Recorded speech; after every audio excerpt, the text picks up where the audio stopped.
आपके जीवन का सबसे बड़ा दुश्मन है आलस्य, जो आपको काम करने से रोकता है। हे खुदा, कोई ताबीज ऐसी दो कि मैं चालाक हो जाऊं। बड़ी तकलीफ देती है ये सादगी मेरी। भूकंप पार्ट 2 लेकर के मुखातिब हूँ। एक बहुत ही महत्वपूर्ण कंटेंट में आपका स्वागत अभिनंदन कर रहा हूँ। भूकंप पार्ट 2, आइए जुड़िए हमारे संग और पूरे मनोवेग से इस महत्वपूर्ण कक्षा का आनंददायक मजा उठाइए और अपने तैयारी को मनोवेग से आगे बढ़ाइए। जी हाँ, भूकंप पार्ट 2 एपिसोड 1 आपने देख लिया है, जहां हम आपको क्रमवार एक बेहतरीन जानकारी प्रस्तुत करने का पूरा विचार लेकर आए हैं। हमें पता है आप हमारे साथ सरोकार होने आए हैं। तो भूकंप पार्ट 2 मामूली नहीं है, ये बहुत ही जरूरी है आपके लिए। ध्यान दीजिएगा, भूकंप पार्ट 2 जहां हमने आप लोगों से बात की थी भूकंप पार्ट 1 एपिसोड पुराने में, परोपकार वहां हमने कहा था मैं इसके परिचय की बात करूंगा, मैं इसके उत्पत्ति की बात करूंगा, मैं इसके प्रकारों की बात करूंगा। तो परिचय तो मैंने दे दिया एपिसोड 1 में, उत्पत्ति की बात हमने कर ली एपिसोड 1 में कि कहाँ हमारा ध्रुवमंडल है, कहाँ से भूकंपीय तरंगें निकलेंगी, कैसे भूकंप आएगा, उन्हें हम महसूस कैसे करने वाले हैं। ये सारी बात हमने आपको एपिसोड 1 में दिखाया हुआ है। और अब हम एपिसोड 2 लेकर के आए हैं, तो इसका मतलब ठीक ठाक सीरीज वहीं से आगे बढ़ाएंगे। एपिसोड 1 देखना ना भूलिएगा, क्योंकि वहाँ आपके लिए ज़रूरी पैगाम बचे रहेंगे। ध्यान दीजिएगा, तो हम जहाँ भूकंप के प्रकारों की बात करें तो इसके अलग कोई टाइप्स नहीं है, हालांकि ये इनके तरंगों के आधार पर इनके अलग अलग प्रकार हो जाते हैं। कोई ज़्यादा तीव्रता वाला होगा, जैसे कोई ज़्यादा हिला जाएगा, कोई कम आपको हिला पाएगा, ऐसा महसूस जैसा आप करेंगे, इस तरीके की बातें हैं। बहरहाल अभी फिलहाल एक दो वैज्ञानिकों ने इस पर जो अपना दृष्टिकोण बनाया, जहाँ हम आपके सामने गुटेनबर्ग का नाम लाएंगे, मनोवेग से सुनेंगे तो शिद्दत से याद हो जाएंगे, इस बात को भी ध्यान देना। तो जहाँ हम आपके सामने अब गुटेनबर्ग और रिटर की बात करेंगे, इन्होंने स्थिति के आधार पर भूकंप को विभाजित किया। स्थिति के आधार पर आप किसी भी वनडे एग्जाम की तैयारी कर रहे हैं, स्थिति के आधार पर किसी भी वनडे एग्जाम की तैयारी कर रहे हैं, तो इसके लिए ये ब्रह्मास्त्र छोड़ रहा हूँ, राम बाण इलाज लेकर हाजिर हूँ। ये मान के चलें, आप विचलित नहीं हो सकते हैं, ये मेरा दावा है, क्योंकि मैं किसी भी पहलू को छोड़ूंगा नहीं, हो कुछ भी जाए। आप किसी भी वनडे एग्जाम की तैयारी करें और कभी भी आपको कम पढ़ना भी नहीं चाहिए। मैंने आपको बार बार कहा है कि कभी कम नहीं पढ़िए, ज़्यादा कोशिश करिए, ज़्यादा पढ़िए। तो देखिएगा, गुटेनबर्ग स्थिति के आधार पर एक वैज्ञानिक का नाम हमने आपके सामने उल्लिखित करना चाहा है और उल्लिखित कर भी दिया आप। गुटेनबर्ग और एक रिटर महोदय हैं। रिटर महोदय, कोई मोह लिया पर गिला नहीं। पृथ्वी की आंतरिक संरचना पार्ट 1 में मैंने एक आपको लाइन बोली थी, कोई मोह लिया पर गिला नहीं। जहां कोई से मैंने बताया कोनराड असंबद्धता, मोहो असंबद्धता, आप जाकर के वहां देखिएगा तो सारी असंबद्धताएं मिलेंगी, वहीं पर एक गुटेनबर्ग असंबद्धता आपको मिलेगी। याद आया? तो वो चीजें, इसका मतलब इनका कहीं ना कहीं नाम भूगोल से जुड़ा रहा, भौगोलिक दिशा में इन्होंने काम किया, या भूगोल शास्त्री कह सकते हैं, भूगोल वेत्ता कह सकते हैं, भूगोल के जानकार कह सकते हैं। इस हिसाब से इनका क्षेत्र यहाँ रहा। जैसे अभी आपसे पूछा जाए रीड साहब का संबंध किससे है, तो कुछ लोग अर्थशास्त्र में चले जाएंगे, कुछ विज्ञान में चले जाएंगे, लेकिन सच पूछो तो रीड साहब का संबंध भूकंप से रहा है ना। इस तरीके से लब साहब का संबंध किससे रहा है? भूकंपीय तरंगों से रहा है। तो ठीक ठाक चीज़ों को जब हम जान सकते हैं तो अपने मस्तिष्क में इन्हें बनाने का प्रयास भी करते रहे। तो गुटेनबर्ग एवं रिटर की मैं बात करूंगा अब आपके सामने। गुटेनबर्ग एवं रिटर ने स्थिति के आधार पर भूकंपीय क्षेत्र को बांटा। इन्होंने कहा कि एक क्षेत्र बन जाए ऊपरी, ऊपरी बड़ा आसान था, ऊपरी भूकंप कह सकते हैं या ऊपरी क्षेत्रीय भूकंप, ऊपरी क्षेत्रीय भूकंप। दूसरा है मध्य क्षेत्रीय भूकंप। तीसरा है, ये जो हमारे बचपन में डरावने नाम थे, ये हैं पातालीय, जो पाताल क्षेत्रीय भूकंप होगा, जहां कहा जाता था कि ये पाताल चले गए, वो पंपापुर से आए हैं, वो पाताल लोक से आए हैं। पाताल लोक का मतलब धरती के बहुत ही अंदर चले जाना, ये है पाताल। हमारे बचपन में वो डरावने सपने, वो डरावनी कहानियाँ वाकई में बिल्कुल रोचक थी, जो आज भी मन मोह लेती हैं। उन्हें सोचा जाए तो बहुत अलौकिक थी। क्या आपने पाताल नहीं सुना है? आपने जब भी सुना होगा पाताल, तो चलचित्र के माध्यम से आपको टेलीविज़न पर प्रसारित किए जाने वाले ब्लैक एंड व्हाइट टीवी में आपने जब ये देखा होगा, पाताल की बात सुना होगा, तो आपने इसे सपने में भी महसूस किया होगा, है ना? तो वही है पाताल। देखना, ऊपरी क्षेत्रीय भूकंप, मध्य क्षेत्रीय भूकंप, पाताल क्षेत्रीय भूकंप, इन 3 भागों में बांटने का काम किया गुटेनबर्ग एवं रिटर महोदय जी ने। ये जो मामला है, ये 0 से लगा करके 50 किलोमीटर के आसपास का दायरा माना जाएगा, 0 से 50। और ये वाला जो मामला है 50 से लगा करके 250 किलोमीटर तक माना जाएगा। और ये वाला जो मामला है, यहीं से आगे बढ़ाइएगा, 250 से 750 किलोमीटर तक आप चले जाइएगा। इसका मतलब हमें पाताल लोक की जानकारी प्राप्त हो गई। इसका मतलब हम आज उस कैलकुलेशन पर पहुंचे हैं जो बचपन में हमारे मस्तिष्क में क्वेश्चन मार्क बन के बैठे हुए थे। आज मैंने उसका उत्तर लिया है और 750 किलोमीटर दायरे को पाताल लोक की बात की है।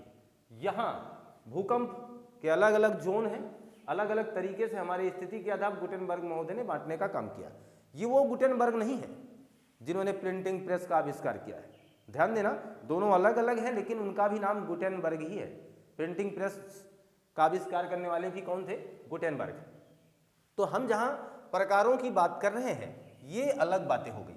अब हम इसी आधार पर इनके जो विवरण होंगे या अलग अलग प्रभाव होंगे, वितरण किया जाएगा, कहाँ कहाँ आते हैं, किस तरीके से आते हैं। तो प्रकार में बहुत अलग बातें नहीं होंगी, प्रकार में कुछ बहुत विशेष बातें नहीं होंगी। तरंगों की बात मैं स्पेशली करने वाला हूँ, इसलिए मैं उन तरंगों के आधार पर भी इनके प्रकार को विभाजित करूंगा या इनके प्रकारों को बताने का प्रयास करूंगा। तो प्रकार को सिलसिला यहीं छोड़ देते हैं, थोड़ा सा इनका वितरण कर लेते हैं। देखना जरा, और उनके आधार पर भी मैं आपको समझा ही सकता हूं। पेटियों के आधार पर भूकंप अलग अलग प्रकार के, अलग अलग तरीके से, अलग अलग स्थानों पर हमें प्रभावित और क्षतिग्रस्त करते आए हैं, तो उन पर चर्चा होती है। ध्यान दीजिएगा, अगर हम बात करें भूकंपीय पेटी की, ऐसा क्यों कर रहा हूं? आप ये सोचेंगे सर प्रकार का सिलसिला तो पूरा नहीं किया आपने। तो मैं कह रहा हूं आपसे कि जो तरंगों की बात मैं करूंगा, तरंगों के आधार पर भूकंप 3 प्रकार के हो जाएंगे, इसलिए मैं वहां तरंगों वाले पार्ट में इसको अभी जोड़ देता हूं। तो भूकंपीय पेटी की मैं बात करने वाला हूं। इसके अंतर्गत कौन से प्रश्न हमारे एग्जामिनर महोदय हमसे पूछ सकते हैं? इसमें एक है प्रशांत महासागरीय पेटी, बहुत ही अलौकिक पेटी है ये। पेटी का मतलब समझिएगा, मैंने आपको कई बार बताया हुआ है, प्लेटें हैं, करीब आ रही हैं, महसूस कीजिएगा। प्लेटें हैं, करीब आ रही हैं, महसूस कीजिएगा। क्या इन्हें कोई चलाने वाला है? जी नहीं, क्योंकि ये द्रव यानी स्फेयर जो कि द्रव अवस्था में है, उस पर ये चट्टानें हैं, तो इनमें फिसलन जरूर होगी। जब ये फिसलती फिसलती एक दूसरे के करीब चली आएंगी, इस घटना को अभिसरण कहा जाएगा। जरूरी नहीं है कि मामले हमेशा करीब हों, हो सकता है कि कभी कभी दूरियां भी बन जाएं। तो जब ये एक दूसरे से दूर चले जाएंगे तो उस घटना को अवसरण नाम दे दिया जाएगा। समझ रहे हैं? भावुक मत होइए। तो अभिसरण का मतलब करीब चले आना और अवसरण का मतलब दूर चले जाना। दोनों कमियां जिस वजह से आप भावुक हो रहे हैं, हकीकत है दोनों में दोषी आप हैं। कोई दूर चला जाएगा, कोई करीब चला आएगा, ये सारा मानवीय गुण है। अगर आप अपने गुणों से देख रहे हैं, आपका दोस्त आपसे दूर है, आपके फ्रेंड आपसे दूर बैठे हैं, इसका मतलब सीधा साधा बात है कि इसमें त्रुटियां आपकी हैं। चलिए ठीक है, वो चीज़ जाने दीजिए, हम लोग अपनी चर्चा बनाए रखें, भूकंप के साथ जुड़े रहे, बहुत ही मनोवैज्ञानिक चीज़ों पर ना आकलन करने का प्रयास करें। भूकंपीय पेटी में हमने पहली बात की है प्रशांत महासागरीय पेटी, जिसकी रोचक जानकारी आपके सामने आने वाली है। प्रशांत महासागरीय पेटी, तो प्रशांत महासागरीय जो कि पेटी, ये पेटी आपको क्या बताना चाहेगी, इस बारे में भी जान लें। प्रशांत महासागरीय पेटी, जिसे रिंग ऑफ फायर, अग्नि वलय के नाम से भी जाना जाता है। प्रशांत महासागर जो कि पूरब से लेकर के पश्चिम के एरिया तक फैला हुआ है, एशिया महाद्वीप से लेकर के, सुनते रहिएगा, ये चीज़ें बहुत इंपॉर्टेंट होती हैं, सुनी हुई चीज़ें। कुछ जो गाथाएं मैं लिख रहा हूँ, जरूरी नहीं कि हर बातों को इंगित किया जा सके, कुछ बातों को मनोवेग से सुना जाता है। एशिया महाद्वीप से लगा करके पूरा अमेरिका महाद्वीप तक प्रशांत महासागर फैला हुआ है, क्योंकि आपकी पृथ्वी गोल है। इसका जवाब यही है। तो पृथ्वी के गोल होने की वजह से प्रशांत महासागर इस तरीके से फैला हुआ है। तो प्रशांत महासागरीय पेटी दोनों तरफ है। इसका मतलब हुआ प्रशांत महासागरीय जो पेटी है, इसका काम है कि प्रशांत पेटी एक बार किससे टकराएगी? एशिया से। और यही प्रशांत पेटी एक बार किससे टकराएगी? तो अमेरिका से। ठीक है, एशिया से, अमेरिका से। तो एशिया से भी प्रशांत पेटी टकराएगी और अमेरिका से भी टकराएगी। तो जब यह एशिया से टकराएगी ना, तो ये एशिया को धक्का देगी, और जब अमेरिका से टकराएगी तो ये अमेरिका को धक्का देगी। क्लियर है बात? प्लेटें हैं भाई, टकरा रही हैं तो धक्का लगेगा, और वही धक्का आपको भी लगेगा। जब आपको लगेगा तो आप सोचेंगे अरे किसने मार दिया है। हम आपको धक्का लगाएं, आप हमें धक्का लगाएं तो आपको अलग लगेगी, भूकंप थोड़ो है। क्योंकि आप इसे देख सकते हैं, अप्रत्यक्ष अवस्था में अचानक जिसकी कल्पना भी आपने नहीं की थी, ऐसा हो जाए, महसूस किया होगा आपने कभी भूकंप, तो बिल्कुल आप इन झटकों के बारे में जान रहे हैं, क्योंकि ये लोग आपस में टकरा रहे हैं। तो प्रशांत महासागरीय पेटी में जहां प्रशांत पेटी की बात की और प्रशांत ने एशिया को, प्रशांत ने अमेरिका को धक्का दे दिया है, ये काम ऐसा हुआ है। आगे देखिएगा, अगर हम बात करें, यहीं पर हम लिख भी दें आपको, रिंग ऑफ फायर किसे कहा जाता है? इसे ही कहा जाता है रिंग ऑफ फायर, यानी अग्निवलय। 63% विश्व के 63% भूकंप इसी क्षेत्र में आते हैं। इसका मतलब ये मामला बहुत खतरनाक है, बहुत ही अलग होने वाला है। तो याद रखिएगा, प्रशांत महासागरीय पेटी में 63% भूकंप आते हैं। पूरे भूकंप अगर 100% उसका आकलन किया जाए तो 63% भूकंप केवल इसी एरिया में आ जाता है। रिंग ऑफ फायर अग्निवलय के नाम से जानते हैं, कोई बात नहीं, जाने दीजिए। हम लोग जहां बने हुए हैं, एक प्रकार का ये भूकंप हो गया, इस पेटी के आधार पर ध्यान देना। दूसरा है आपका मध्य, यहां हम आएंगे तो और ही रोचक है ये, मध्य महाद्वीपीय पेटी। तो ध्यान दीजिएगा, मध्य महाद्वीपीय पेटी जो है, इसमें क्या आएगा? हम आएंगे, अफ्रीका यूरोप को धक्का देगा और हमारा भारत यूरेशिया को धक्का देगा। बिल्कुल ध्यान दीजिएगा, यहां हम लिखेंगे अफ्रीका। अफ्रीका धक्का दे रहा है किसको? यूरोप को। यही सिलसिला बना रहेगा तो आगामी कई हजार वर्षों बाद यूरोप को ये पठार बना देगा। क्या बना देगा? पठार। किसी ने पर्वत बना दिया तो किसी ने पठार बना दिया। क्या क्या सिलसिला इन प्लेटों का है, ये क्या क्या कर जाएंगे, आप ध्यान दीजिए। तो अफ्रीका महाद्वीप का या अफ्रीकन प्लेट जो है, इसे प्लेट लिख दे रहा हूँ, आप ध्यान दीजिएगा, ये यूरोपियन प्लेट है। ये दोनों प्लेटें, यानी यहाँ अभिसरण हो रहा है, यहाँ भी अभिसरण हो रहा था, ध्यान दीजिएगा, यहाँ भी अभिसरण हुआ, यहाँ भी क्या हो रहा है? अभिसरण हो रहा है। और अभिसरण के कारण अफ्रीकन प्लेट यूरोपियन प्लेट को धक्का दे रही है। ये लगातार हो रहा है, एक लंबे अंतराल बाद हम इस बात को जान पाएंगे, बहुत ही लंबे अंतराल बाद ये काम चल रहा है। अफ्रीकन प्लेट यूरोपियन प्लेट को पुश कर रही है। एक दिन ऐसा होगा, कई हजार वर्षों बाद परिवर्तन क्या होगा? ये यूरोपियन प्लेट को पठार बना देगा। आगे देखिएगा, यहीं आपका जहां ये वाली बात है, यहां मैं आपको बता दूं, आपका भारत है, जिसे हम भारतीय प्लेट कह सकते हैं। भारतीय प्लेट धक्का दे रही है किसे? यूरेशिया को। इसका परिणाम है कि हिमालय ऊंचा होता जा रहा है। इसका परिणाम है हिमालय की ऊंचाई बढ़ना। ठीक, कभी भी एग्जामिनर किसी भी तरीके से आपसे प्रश्न कर सकता है, आप तैयार रहें। तो भारतीय प्लेट या भारत लगातार पुश कर रहा है किसे? यूरेशिया को, जिसकी वजह से हिमालय की ऊंचाई लगातार बढ़ रही है। 8,848 मीटर ऊंचा पढ़ा हमने बचपन में, अब पढ़ रहे हैं 8,850 मीटर ऊंचा। कल आने वाले भविष्य में, फ्यूचर में आप ये पढ़ेंगे 8,852 मीटर ऊंचा। इसका सीधा तात्पर्य है कि इसकी ऊंचाई लगातार बढ़ रही है। क्लियर बात चल रही है आपके सामने, क्लियर कट मैंने रखने का प्रयास किया। इसी में देखना जरा, मध्य अटलांटिक की बात कर लेते हैं, मध्य अटलांटिक पेटी की भी बात कर लेते हैं। यहाँ जो है, यहाँ अभिसरण ना होकर के ध्यान देना, ये पेटी उदाहरण है किसकी? अवसरण की। यही बात कहना चाह रहा था। अभिसरण, ये लिखने का तात्पर्य केवल लिखना ही नहीं है, क्वेश्चन इसी तरीके से बन जाएंगे। प्रशांत महासागरीय पेटी निम्नलिखित में से किस गति का उदाहरण है? अभिसरण का कि अवसरण का? क्लियर है? तो इस चीज को बहुत दिमाग से सोचें, सहेजने का प्रयास करें, जरूरी है ये बात है। अब यहाँ क्लियर क्या है? मध्य अटलांटिक पेटी में कौन सी गति हो रही है? अवसरण। और अवसरण होगा तो प्लेटें दूर जाएंगी। प्लेटें दूर जाएंगी तो ज्वालामुखी बाहर आएंगे। बताया हमने आपको, ज्वालामुखी जब बाहर आएंगे तो कुछ अलग संरचना बनाएंगे, इनकी वजह से सुनामी वगैरह आ जाएगी।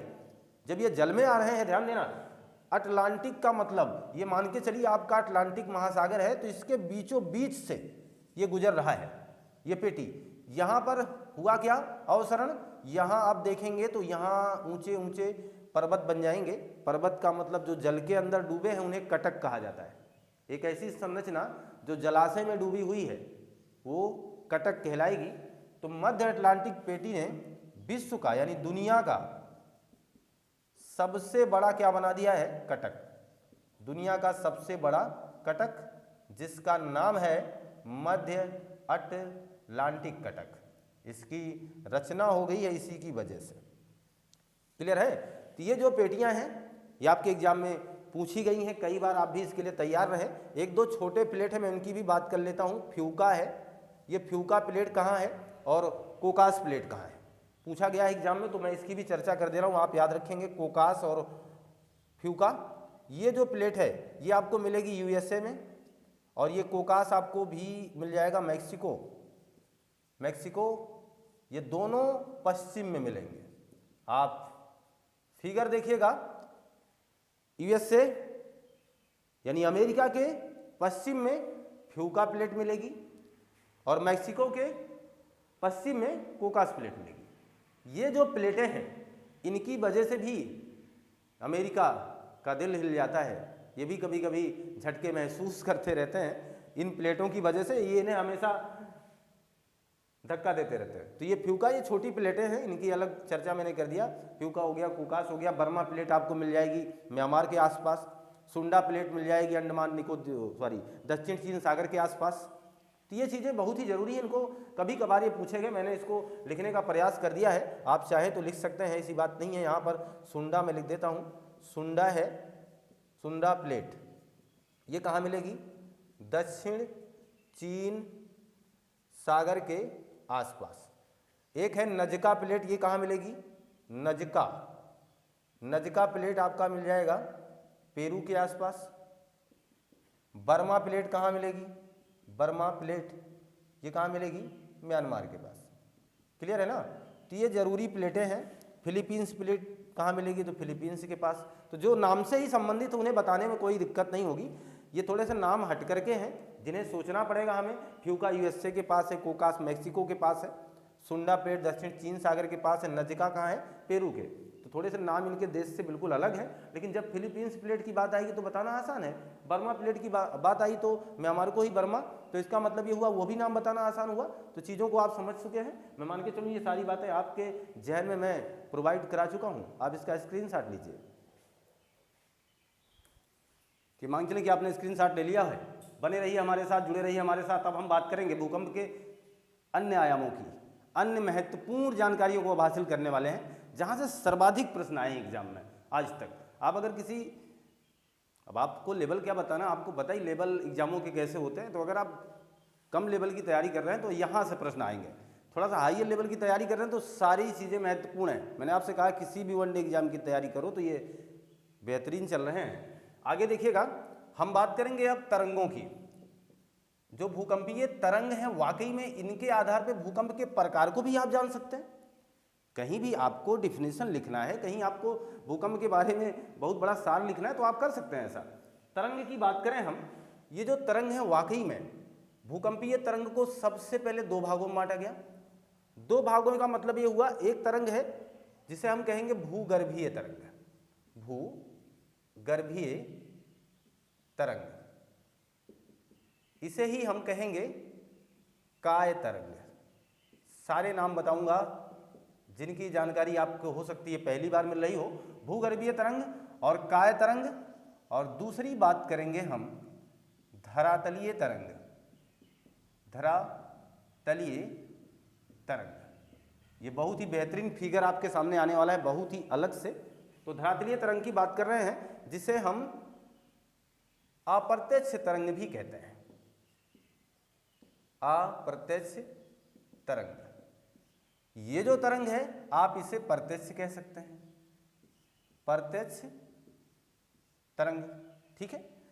तो जहाँ भूगर्भीय तरंग की बात हुई, जिसे हम काय तरंग कह रहे हैं, जिसे हम धरातलीय तरंग कह रहे हैं, जिसे हम सतही तरंग भी कह सकते हैं, इसको भी लिख ही दूँ मैं, सतही तरंग, ये सारे नाम दो भागों में देखना, ये इनके नामकरण है और ये वाला मामला इनका है। क्लियर है ना? तो नामों का बहुत अच्छा संयोजन आपके मस्तिष्क में होना चाहिए। नाम बड़े जरूरी होते हैं, क्योंकि नाम से ही तो बड़े बड़े काम होते हैं, है ना? ये आपको बताना है और आपको ये आपके एग्जाम के दृष्टिकोण से बहुत महत्वपूर्ण है, ध्यान दीजिएगा। तो भूगर्भीय तरंग की बात करें, जिसमें दो प्रकार की तरंगें आएंगी, एक पी और एक एस। पी और एस तरंग कहाँ आएगी? यहाँ। और धरातलीय तरंग में कौन आएगा? एल। लीजिए, अब हमें बात करनी है पी एस एल पर। किस पर बात करनी है? पी तरंगों पर, एस तरंगों पर, यल तरंगों पर। इसलिए मैंने आपसे कहा कि आपके सामने बहुत कुछ अलग आने वाला है, एक फिगर आपके सामने मैं लाने वाला हूं, जिससे आप बहुत कुछ समझेंगे। ठीक है, तो मैं ये मान के चलूं कि आप इस बात को भली भांति जान रहे हैं। मैं इस चीज़ को थोड़ा सा जगह बनाने के लिए कर रहा हूं। यहाँ मैं लिख दे रहा हूं कि इसमें कौन कौन सी तरंगे आ रही, पी और एस, और इसमें कौन सी तरंगे आ रही, एल। क्लियर है ना? आगे ध्यान दीजिए, मैं अब अलग अलग से एक एक तरंगों के बारे में बात करूंगा। ये ग्राफ आपका यहीं समाप्त कर देता हूं। अब ध्यान दें, पी तरंगे, एस तरंगे और ये आपकी है एल तरंगे, जिनसे आपके एग्जाम में बार बार बराबर प्रश्न आते रहे हैं, बराबर प्रश्न आए हैं और हम इन्हीं प्रश्नों पर अब अपनी चर्चा बनाए हैं। ध्यान दीजिएगा, तो जहां हम पी तरंगों की बात करेंगे, फिर हम इसके बाद एस तरंगों की बात करेंगे, फिर इसके बाद हम एल तरंगों की बात करेंगे। साथ ही साथ मान के चलें सब में तुलनात्मक अध्ययन में प्रस्तुत कर दे रहा हूं, वो आपके लिए ज़्यादा बेहतर होगा। अलग अलग बात करना बेकार है, चीज़ों को एक साथ रख दें, एकदम आसान हो जाएगा। देखिएगा, यहाँ सबसे पहला काम है, मैं वेग बताता हूँ आपको। 6 से 8 किलोमीटर प्रति सेकंड की रफ्तार से चलेंगी ये तरंगे। ये वाला जो है ये 3.5 किलोमीटर प्रति सेकंड, ये वाला 1.5 किलोमीटर प्रति सेकंड की रफ्तार से चलेंगे। रफ्तार से याद आया, हम अपने दैनिक जीवन में, व्यवहारिक जीवन में जितनी स्पीड से चलते हुए देखा है लोगों को, उतना ही तेज एक्सीडेंट पाया है ना? तो सबसे तेज तो आपको यहाँ लग रही होगी ये तरंग चल रही है, तो सबसे ज़्यादा खतरनाक तो इसे होना चाहिए। लेकिन भूकंप की दृष्टिकोण में ऐसा नहीं है। भूकंप का दृष्टिकोण पूरी तरीके से आपके दिल लगाने जैसा है। भूकंप का दृष्टिकोण जैसा आप दिल लगाते हैं ना, जैसे आप एक काल्पनिक नायक मान लीजिए, एक काल्पनिक नायिका यानी एक काल्पनिक महबूब और एक काल्पनिक महबूबा की बात कर लीजिए। अपने साथ जोड़ना मना है, क्योंकि यहाँ की सारी पात्र एवं घटनाएं काल्पनिक है, जिसे आप अपनी निजी जिंदगी से जोड़ करके कोई भी समझौता करने का प्रयास ना करें। ये घटना सारी काल्पनिक है। एक काल्पनिक महबूब है और एक काल्पनिक महबूबा है, दोनों ने एक दूसरे को अभी अभी देखा है और झटके से मांगा गया है नंबर, मिल भी गया है। तत्काल बात हुई, शाम को हलो हाय हो गया है, सारी बातें क्लियर हैं, चर्चा सरेआम हो गया है। यानी कल ही डिनर पर और कल ही समोसे की दुकान पर फिर बैठा जा रहा है, चाय पिया जा रहा है, लड़का मनमन अंदर से बहुत गदगद है, लड़की भी बहुत ज़्यादा प्रभावित हो चुकी है। प्यार अभी कल हुआ है, यानी स्पीड बहुत ज़्यादा थी, स्पीड बहुत ज़्यादा थी।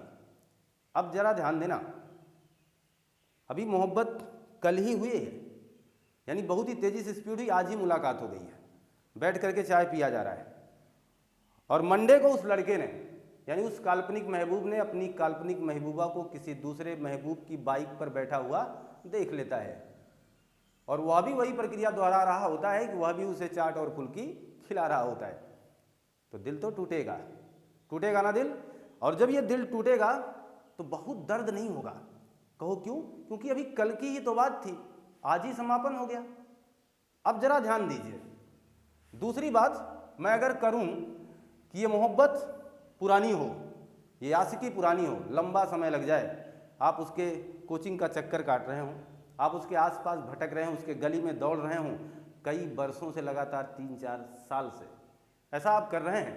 अच्छा, अचानक आपका भाग्य उदय होता है और आपको वो प्रक्रिया आपके सामने आ जाती है और आपको प्रेम हो जाता है उस लड़की से, वो कन्या आपके सामने आ जाती है और आप उससे प्रेम करने लगते हैं और आपसे बातचीत होने लगती है।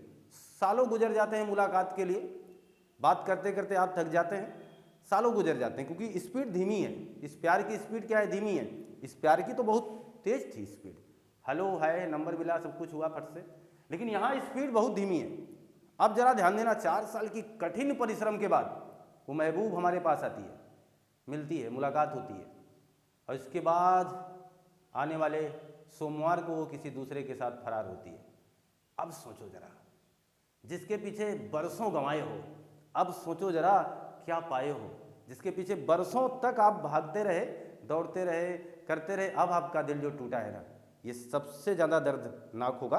तो ध्यान देना, ये कहानी इसलिए मैंने छेड़ दी आपके सामने कि आप बोरियत महसूस ना करें। तो ध्यान देना, ये जो तरंग है ये लंबी अवधि में है, तो ये तकलीफ ज़्यादा देगी, और ये जो तरंग है ये जल्दबाजी में हो रहा है क्रियाकलाप, यानी ये हमें तकलीफ कम देगी।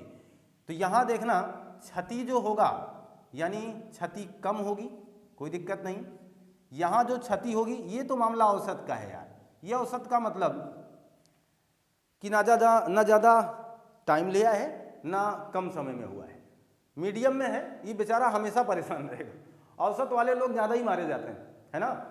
लेकिन भयानक ये है, इनसे हमें बहुत ज़्यादा प्रभाव नहीं होता है। हम भूकंप की दृष्टिकोण से देखें, अपने जीवन में लेकर के देखेंगे तो फिर बहुत कुछ बिगड़ जाएगा। मैंने आपको याद कराने के लिए एक छोटा सा नमूना पेश किया है कि आपके दिल टूटने पर तकलीफ सर्वाधिक कब होगी? जो बहुत लंबे समय से आप जुड़ा होगा वो अगर छूट जाएगा तो, क्योंकि उसकी तमाम यादें आपके साथ होगी, उसकी बहुत सी मनमोहक यादें आपके साथ होंगी, वो तकलीफ ज़्यादा देगी आपको। और अभी हाल फिलहाल आपने कुछ बनाया ही नहीं है, अभी कुछ आपने किया ही नहीं है, तो इस तरीके की जो भी कम समय का लगाव होगा वो जल्दी टूट जाएगा, उससे कोई बड़ा दुख नहीं होगा। तो क्षति कम औसत होगा, और यहाँ आपका क्षति क्या होगा? ज़्यादा होगा, यानी सर्वाधिक होगा। क्लियर बात है? क्षति कम, क्षति औसत, क्षति ज़्यादा। क्लियर? तो यहाँ तो कोई दिक्कत नहीं। जिसकी स्पीड कम है ना, वो ज़्यादा क्षति दे रहा है। आगे देखिएगा, हमने आप लोगों के सामने इन्हें प्रत्यक्ष अप्रत्यक्ष कह करके पुकार लिया, इसकी बात करने की आवश्यकता नहीं रही। इन तरंगों को, इन दोनों ही तरंगों को क्या कहा जाता है? प्रत्यक्ष कहा जाता है, और हमारे यल साहब को अप्रत्यक्ष कहा जाता है। क्लियर है ना? अप्रत्यक्ष तरंगे, इनकी स्पीड धीमी, क्षति ज़्यादा कराएंगे, ये नुकसान बहुत ज़्यादा करेंगे, भयानक होंगे ये। आगे देखिएगा, ये दोनों जो है, इन्हें ही हम लोगों ने भूगर्भीय तरंग कहा है। क्या कहा है? भूगर्भीय। देखिए इसलिए बीच में लिख रहा हूँ, गर्भीय किसे कहा है? इन दोनों को भूगर्भीय कहा है। इसका मतलब ये धरातल के अंदर महसूस की जाएंगी, ये भूपृष्ठ पर आकर के हमें बहुत कुछ नुकसान पहुंचाने वाली नहीं है। जैसे हमारे गुटेनबर्ग साहब ने ऊपरी, मध्य और पाताल करके विभाजन किया, कुछ इसी तरीके से ये जो तरंग है इसे आप स्पेशली धरातलीय तरंग कहेंगे। धरातलीय यानी यही हमें महसूस होगी, यही हमें सब कुछ नुकसान पहुंचाने वाली है, यही हमारे लब का कारण है। और यही लब महोदय यानी HD लब साहब ने इसकी खोज की थी, इसीलिए इन्हें HD लब तरंग कहा जाता है। यही तरंगे हमसे प्यार करती हैं, यही तरंगे आकर के हमें नुकसान पहुंचाती हैं। वाकई में जो लब साहब थे उनके नाम से इसका नाम यल पड़ा है, ध्यान देना। आगे की बात करें तो क्षति कम, औसत, क्षति ज़्यादा की बात हो गई है। यहाँ देखिएगा, पी तरंगे ठोस में चलेंगी, द्रव में भी चलेंगी, गैस में चलेंगी। आप सोच के चलो, कोई मेहमान आए और जगह जगह खाना खा करके आए तो कितना खाएगा आपके घर? नहीं ना, कम खाएगा। ठोस, द्रव, गैस में जो तीनों में चलने वाली हैं, इसका मतलब इनके पास जब हर बात वही करने वाले हो तो फिर आपका तो बहुत ज़्यादा योगदान नहीं बनेगा। इसका मतलब आप बहुत ज़्यादा क्षति नहीं कर पाएंगे, ध्यान देना। और ये वाला जो है ये ठोस में तो चलेगा, गैस की बात छोड़ ही दो यार। गैस को कौन हिलाएगा और कौन महसूस करने वाला, क्या मतलब उसका देखना। लेकिन जाने रखना कि ठोस, द्रव, गैस में चलने वाली तरंग कौन सी है? पी। ये ठोस में चलेगी परंतु द्रव में नहीं चलती है, ध्यान देना। ये वाली जो है ये आपकी लास्ट वाली, जैसे हमने इसको कहा कि ठोस में चलेगी, ठोस में चलेगी ये चीज़, और ये वाली तो आपकी केवल ठोस में चल रही है ना, फिर आपके ही तो पास आ रही है। द्रव में भी, द्रव को भी हिला सकती है। सारी बातें तो आपके सामने, क्योंकि आप इसे धरातलीय तरंग कह रहे हैं तो ये मामला वहाँ है। लेकिन यहाँ ध्यान देना, इन स्पेशली दोनों के लिए, ठोस, द्रव, गैस, तीनों में, ठोस, द्रव में, ये आपकी जो यल तरंग है, यल वेव है, यह भी चल सकती है। हकीकत में ये समुद्र के बीचों बीच आ सकती है। हकीकत में ये कभी भी जल को, वाकई में जब धरती हिलेगी तो सुनामी आएगी। बहरहाल सुनामी का चैप्टर एक अलग लगाऊंगा, उसमें मैं पुनः इस यल तरंग के बारे में बेहतरीन बात करूंगा। लेकिन अभी चलिएगा, चर्चा बनाए रखें। अब हम ध्यान देने वाले हैं, इसे हम एक विशेष प्रकार की तरंग का नाम देने वाले थे, ध्यान देना, चलो कोई बात नहीं, अनुदैर्ध्य तरंग कहने वाले हैं। अनुदैर्ध्य तरंग का मतलब होता है जो तरंग सीधी चले, जो तरंग सीधी चले, जैसे ध्वनि की तरंग। क्लियर है ना? देखिए क्या क्या बोल रहा हूं मैं। अनुदैर्ध्य का मतलब वह तरंग जो सीधी चले, जैसे ध्वनि की तरंग। तो पी तरंग का संबंध ध्वनि तरंग से है, याद रखिएगा। पी तरंग का संबंध सीधी तरंगों से है, पी तरंग का संबंध अनुदैर्ध्य तरंगों से है। एग्जामिनर किसी भी प्रकार का प्रश्न, किसी भी प्रकार की वैकल्पिक व्यवस्था से मुखातिब हो सकता है, इस बात को ध्यान रखिएगा। आगे देखिएगा, इस तरंग को अनुप्रस्थ कहेंगे। अनुप्रस्थ का मतलब होता है लंबवत। लंबवत, लंबवत का मतलब जो कुछ इस तरीके की तरंगें होती हैं, ये लंबवत होती हैं। अनुदैर्ध्य का मतलब आपके सामने सीधा मैंने बनाने का प्रयास किया। अनुप्रस्थ तरंगों का संबंध किससे है? प्रकाश से।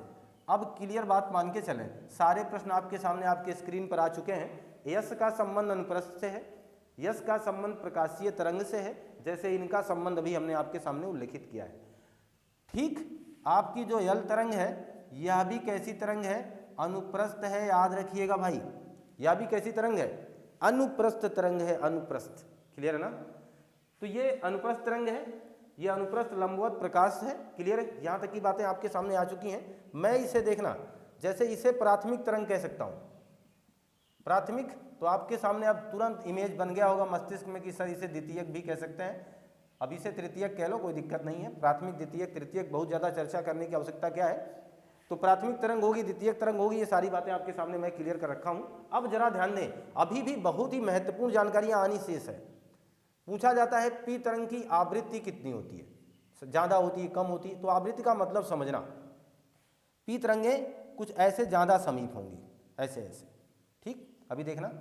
और जो एस तरंगे हैं, इनकी थोड़ी सी दूरी बढ़ जाएगी ऐसे।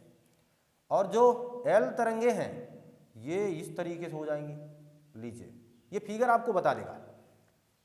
आवृत्ति का मतलब होता है संख्या। अगर आप देखेंगे, ये चीज तो ज्यादा है, ज्यादा है कि नहीं? ज्यादा है ना? एक जगह याद कर लो बस, क्लियर है। यानी पी तरंगों की आवृत्ति होती है ज्यादा, पी की आवृत्ति ज्यादा। यहां मामला चलाना हम लोगों को केवल औसत से, कितना आसान है। और यहां आप देखो, याद कर लेंगे हम लोग, इसकी आवृत्ति होती है कम। आवृत्ति क्या होगी? कम। ठीक, यहां आवृत्ति ज्यादा, वहां आवृत्ति कम। आवृत्ति का मतलब मोटा मोटा दिमाग में सेट कर लो कि क्या स्पीड ज्यादा है ना, तो जल्दी जल्दी चलेंगी तरंगे, इसका मतलब इनकी संख्या ज्यादा होगी, तो आवृत्ति यानी संख्या ज्यादा होगी।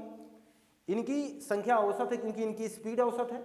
इनकी स्पीड सबसे कम है, इसका मतलब इनकी आवृत्ति ज्यादा है। क्लियर बात चल रही ना? तो आवृत्ति की बात मैं कर चुका हूं। अब आवृत्ति के बाद जो मामला आगे है देखना, तरंग दैर्ध्य। तरंग दैर्ध्य का मतलब होगा दूरी से, दूरी से। अब देखो, इनके बीच में दूरी कम है कि नहीं है? कम है ना? इनकी दूरी कम है, यानी तरंग दैर्ध्य कम होगा। इनका देखना, तरंग दैर्ध्य क्या होगा? औसत होगा। और इनका तरंग दैर्ध्य देखना, जब इनका तरंग दैर्ध्य अभी आपके सामने मैंने कम बताया है, तो पक्की बात इधर आने पर तरंग दैर्ध्य बढ़ेगा, तरंग दैर्ध्य ज्यादा हो जाएगा। क्लियर है ना? तो तरंग दैर्ध्य की बात हो गई। अब जरा ध्यान दो, यहीं से आयाम की भी बात कर लेते हैं, लगे हाथ आयाम की। आयाम का मतलब होगा ऊंचाई से। देखो जरा फिगर इसी को, किसकी ऊंचाई ज्यादा है तो आपको मिलेगा यहाँ, इसकी ऊंचाई कम है, यानी इसका आयाम कम है, इसका आयाम औसत है, इसका आयाम औसत है। और इसका जो आयाम होगा वो क्या होगा? ज्यादा होगा। क्लियर है ना? आयाम, ऊंचाई, ये सारी बातें क्लियर हो चुकी। तो जो तरंगों की मैं बात कर रहा हूं, वाकई में ध्यान देना, इनका अगर एक प्रारूप अपने दिमाग में सेट करो, तो ये जो तरंगे हैं, ये ज्यादा हानिकारक क्यों है? क्योंकि इनका आयाम ज्यादा है, आयाम ज्यादा है, और इनका आयाम देखो कम है। इनकी ऊंचाई यानी इनकी तीव्रता भी आप कह सकते हैं, गति जिसकी ज्यादा है, मान के चलना तीव्रता उसकी कम होगी, तो गति ज्यादा है तीव्रता कम होगी यार। गति ज्यादा है तीव्रता कम, गति कम तीव्रता ज्यादा होगी। तो इनका आयाम ज्यादा है, तो इनसे चोट ज्यादा पहुंचेगी। कितना बात याद रखोगे ना, आयाम ज़्यादा है, तरंग दैर्घ्य ज़्यादा है। इस फिगर को मन में सजा लो कि एक फिगर छोटा छोटा था, इसका मतलब संख्या ज़्यादा थी, आवृत्ति ज़्यादा था। दूसरी बात, तरंग दैर्घ्य यानी दोनों के बीच में दूरियां कम थी, जबकि यहाँ दूरियां ज़्यादा थी। तो इसे याद करना बिल्कुल आसान है, बहुत टफ मामला ये नहीं है। अब जरा ध्यान दें, मैं मान के चलता हूँ कि आपको ये सारी बातें बिल्कुल आसानी से समझ में आ भी चुकी होंगी, कोई बहुत बड़ी दिक्कत नहीं है। ये सारा कैलकुलेशन आपके सामने जा चुका है और आप बहुत ही बेहतरीन स्टूडेंट की भांति पढ़ रहे थे। हम आपसे चर्चा बनाएंगे, भूकंप की रोचक जानकारी भी लाएंगे। बहरहाल ये भूकंप का पार्ट 2 एपिसोड था जिसने आपको बहुत कुछ देने का प्रयास किया है। मैं आपको बता दूं, अभी आपने भूकंप मापी यंत्र सीस्मोग्राफ मीटर का नाम नहीं सुना, अभी आपने सीस्मोग्राफ को नहीं जाना, अभी आपने रिएक्टर स्पल पर बने हुए पैमाने 1 से 9 और 1 से 10 क्यों दर्शाए जाते हैं इस बात को नहीं जाना। और अभी आपने ऐसी तमाम चीज़ों को नहीं जाना है कि रेडान गैस क्या भूकंप की चेतावनी दी जा सकती है, या भूकंप के बारे में कुछ महसूस कर सकते हैं, क्या कुछ जानवर इसका संकेतक हैं। ऐसी महत्वपूर्ण जानकारी के लिए आप हमसे जुड़े रहेंगे, ऐसी महत्वपूर्ण जानकारी के लिए आप इंतजार करेंगे, ऐसी महत्वपूर्ण जानकारी के लिए आप देखना नहीं भूलेंगे। भूकंप की रोचक जानकारी एपिसोड पार्ट 1, 2 करके नहीं आएगा, भूकंप की रोचक जानकारी के प्लेलिस्ट में जाइएगा और वहाँ से रोचक जानकारी में भूकंप की महत्वपूर्ण जानकारियों का भी अध्ययन करना मत भूलिएगा। आशा है, विश्वास हमें ये कंटेंट आपको अच्छा लगा होगा और आप हमसे पूरे मनोवेग से जुड़े रहे होंगे। आप इसका स्क्रीनशॉट लीजिए। तो इसी आशा विश्वास के साथ ये मान के चलें कि आपको कंटेंट अच्छे लग रहे हैं तो लाइक शेयर सब्सक्राइब करना मत भूलिएगा, दोस्तों को जोड़ना मत भूलिएगा। पढ़ते रहिएगा, मस्त रहिएगा, खुशहाल रहिएगा। मिलते हैं हम आपसे नए कंटेंट में। आपका दिन शुभ हो। आपको बहुत बहुत धन्यवाद।